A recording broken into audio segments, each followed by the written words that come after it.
В Оше зараженные коронавирусом врачи борются за жизнь. Многие из них подключены к аппаратам, поддерживающим жизнедеятельность, наблюдается кашель с кровью. Об этом рассказала в Facebook вице-спикер парламента Киргизии Аида Касымалиева, поговорившаяся с медиками. Поговорила с врачами в Оше, которые заразились коронавирусом, пишет она. Многие из них на дополнительных аппаратах, некоторые не могут говорить, у некоторых уже кашель с кровью. Разговаривали со мной, и одышка была. Плакали, что они борются со смертью, им не важно уже ничего, кроме выздоровления, но то, что их очернили, что они заразились в гостях, это вызвало, конечно, слезы и обиду.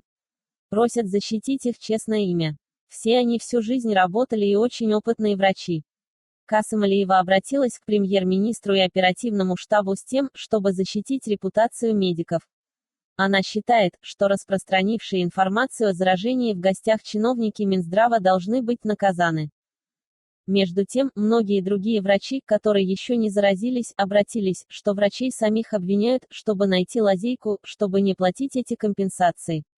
Что на них идет давление, чтобы они молчали. Уважаемый Минздрав, эти вопросы просто так не останутся, предупреждает вице-спикер. В Киргизии заражены 419 человек, 79 из них – медики. Выздоровели 54 человека, скончались 5.